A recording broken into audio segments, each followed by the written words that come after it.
భలా భారత్ బల భారతదేశ ప్రధాని మోడీ గారిని, అదే విధంగా మన విదేశాంగ మంత్రి జయశంకర్ గారిని ఎంత మెచ్చుకున్నా తక్కువే. ఏమి దౌత్యం.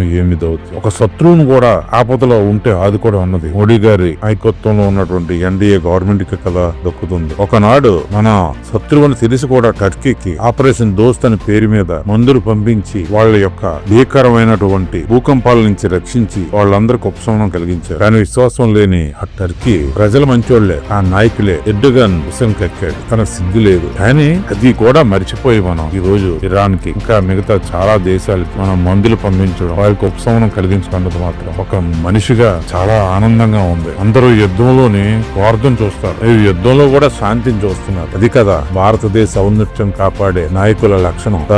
మోడీ గారు ఈ కోసం ఎంత చెప్పినా తక్కువే సార్. ఒక ఉన్నతమైన వ్యక్తిత్వానికి నిదర్శనం మీరు స్వార్థ చింతన కన్నా సేవా చింతన ఎక్కువ. మీకు సరిపడే మంత్రివర్గం జయశంకర్ గారు గాని, రాజ్నాథ్ సింగ్ గారు గాని, నిర్మలా సీతారామన్ గారు గాని, నితిన్ గడ్కరీ గారు గాని, అమిత్ షా గారు గాని, ఏవియేషన్ మినిస్టర్ రామ్మోహన్ గారు గాని, ఇలాగ అందరూ కూడా మీకు తోడుగా ఉండే మనుషులు కలుపుకొని మీరు ఈ దేశం ద్వారా ప్రపంచానికి కూడా సేవ చేయాలని సంకల్పిస్తున్న మీ తీరు మోగం అద్భుతం. ఎవరో పిల్ల కొంకలు అరుస్తారు, ఎవరో పండిపోయిన ముసలోళ్ళు అరుస్తారు. వాళ్ళెవరిని పట్టించుకోకుండా అది ఎవరైనా సరే పక్కన పెట్టి మీరు చెయ్యాలని పని చేస్తున్నారు. చూసారు, ప్రపంచం అంతా కల్లోలం అవుతున్నా సరే భారతదేశ ప్రజలకు మాత్రం మీరు అభయంగా ఉన్నారు. అది మీ గొప్పతనం కాదు, మీ మంచితనం. ఎందుకు చెప్తున్నానంటే గొప్పతనం అంటే కొద్ది రోజులు ఉంటుంది, మంచితనం అంటే మనసులు ఎప్పుడు కూడుకొట్టుకునే ఉంటుంది. అయ్యా మోడీ గారు, మీరు ఇతర దేశాలతో జరుగుతున్న దౌత్య నీతి, ఒక శాంతి స్థాపన ప్రయత్నం ఎంత గొప్పగా ఉందంటే ఒక భారతీయుడిగా పుట్టినందుకు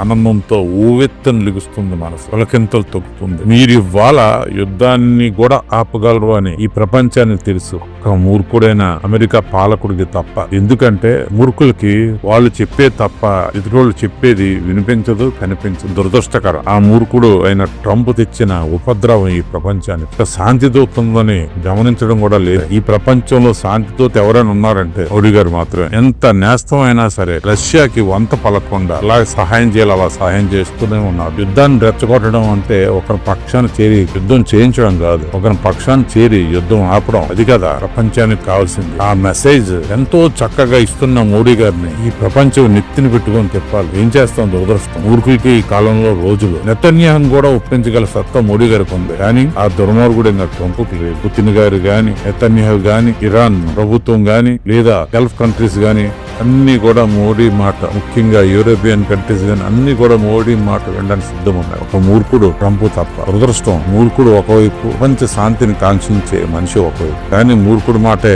ఈ రోజు తెలుతుంది. కానీ ప్రపంచానికి ఏదో రోజు తెలిసి వస్తుంది. శాంతి కాముకుడి యొక్క మాటలు వినిపిస్తాయి, తద్వారా మళ్ళీ శాంతి స్థాపన జరుగుతుంది. మనం అమూల్ జలసంధి నుంచి 22 షిప్పులను ఈ సమయంలో తెచ్చుకోవడం అన్నది ప్రపంచ రికార్డ్. అది మన దౌత్య నీతికి నిదర్శనం. అదే విధంగా గల్ఫ్ కంట్రీస్ తో అంతనాలు జరుపుతూ వాళ్ళ రక్షణ కూడా చూస్తూ అట్ ది సేమ్ టైం వాళ్ళకి శత్రువుగా ఉన్న ఇరాన్ కూడా సాయం అందిస్తూ, అంతే కదా. ఇద్దరు మన మాట వినాలంటే ఏం చేయాలి? ఇద్దరికి కూడా సాయం చేస్తూ మన యొక్క దౌత్య నీతిని నిలపడమే కదా శాంతి స్థాపనకు మార్గం ఉన్న విషయాన్ని మోడీ గారు, జయశంకర్ గారు గ్రహించారు. కనుకే అందరికీ సమాన దూరం పాటిస్తూ ఎవరికి నొప్పు రాకుండా మా దేశ ప్రజలకి మీరు జరిగే విధంగా ప్రవర్తిస్తున్న మోడీ గారు హ్యాట్స్ ఆఫ్. మీరు శతవసంతాలు వర్తిల్ల. ఎవరో మూర్ఖులు చెప్పింది మాత్రం ప్రజలారా ఎవరు నమ్మకం. మోడీ గారు మన దేశ రక్షక్ని గమనించండి. అందరికీ చేతులతో మొక్కుతూ ఆ విశ్లేషణ మీకు నచ్చినట్టయితే లైక్ చేయండి, షేర్ చేయండి, సబ్స్క్రైబ్ చేయండి. My media, me Janardhan.